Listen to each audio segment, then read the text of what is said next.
Apôtre Bolia Namwasinae va réagir par rapport à la visite de la première dame de la République et pas Inabango, Bolanda reportage Oyo. Kokita Maman Olive akitaki na résidence ya Apôtre Bolia awana matete ningisaki quartier na ndenge ya kusakana te mena suka ya nyonso boyoka tour à tour ndenge Mama Dedel Bolia alobaki peye moko ntoma ya nkolo ndenge na bakisaki maloba o eza surprise monene na yebi eloko nini na kozongisa matondi te pa na nkolo na ngai kola pambola papa na biso Joseph Kabila kola pambola Mama Olive eloko na sengi mayela likolo ya molimo ekitala kati na bango ete baye bandenge nini ya okama mokili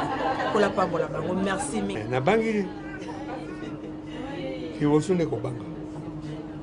ndenge tozaki na makambo ya kala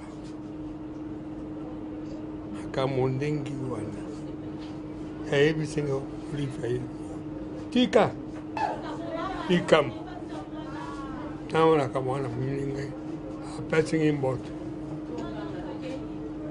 hei kamu ya kukamwa mwana huyo liboso hao kenda liboso baboko huyo hao kenda liboso bandimi oyo bamonaki Mama Olive Lembe kokota na matete kogoya epa ya Apôtre Bolia bazangaki maloba te. Présence ya Mama Olive place nyonso ye anyataka eningisaka na ndenge ya kosakana te awa ba mama bana mikolo bilenge banzele bajo batelemaki mpona koyamba Mama Olive na ndenge elongo bani boyoka bango na mikolo ninga facile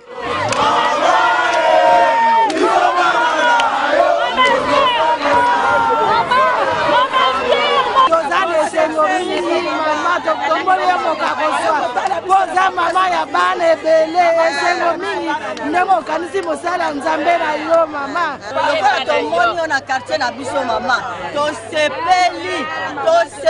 mingi mama esengo nini eza na biso lelo na quartier kwenge na biso po tomoni yo mama toyoki sango na biso bato maladi ya makolo totamboli tengu toye kotala yo banda biso tokola tobota bana na biso nano mokonzi akomela biso na kati ya kwenge na biso te mama yo ye na kati ya quartier na biso toza na esengo tala bana ya bima à travers la planète bo bebisa likabo monene te oyo trésor nzambe apesa bino oyo à travers tata oyo alliance entre Jésus-Christ na ye et Salama église de Jésus-Christ de l'esprit de vérité oyo eba na kombo ya bima ezali ko continuer musala nango normalement pe papa Bolia azali toujours représentant légal ke bana mobulu bim vung ku